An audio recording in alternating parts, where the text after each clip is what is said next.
வறட்டு இருமல், try cough, சளியோடு இருக்கிற இருமல், மூச்சு சிரமமாக இருக்கிறது, மூச்சு திணறல், கொஞ்சம் தூரம் நடந்தால் மூச்சு சிரமம், இந்த மாதிரி லங் சம்மந்தமான கன்சாலிடேஷன்ஸ் இருக்குது உங்களுக்கு அப்படின்னா உங்களுக்கான பாயிண்ட் இது.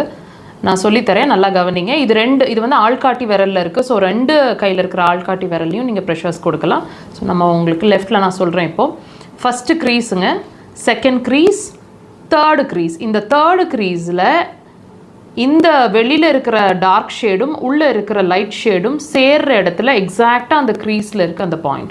ஸோ இது மாதிரி ஒரு உடன் இன்ஸ்ட்ருமெண்ட் வச்சோ அல்லது பென் வச்சோ கூட நீங்கள் ப்ரெஷர்ஸ் கொடுக்கலாம். ப்ரெஷர் எப்படி கொடுக்கணுன்னா 5 to 10 seconds நல்லா ப்ரெஸ் பண்ணி ஹோல்ட் பண்ணுங்கள். அதுக்கப்புறம் ஒரு 5 seconds கேப் கொடுங்க, ரிப்பீட் பண்ணுங்கள். இது வந்து ஒரு 10 days ஆகுது கண்டினியூஸாக ப்ரெஷர்ஸ் கொடுங்க. உங்களோட அந்த லங் கன்சாலிடேஷன்லாம் அப்படியே ரெடியூஸ் ஆகிறத ஃபீல் பண்ணுவீங்க. ட்ரை பண்ணுங்கள்.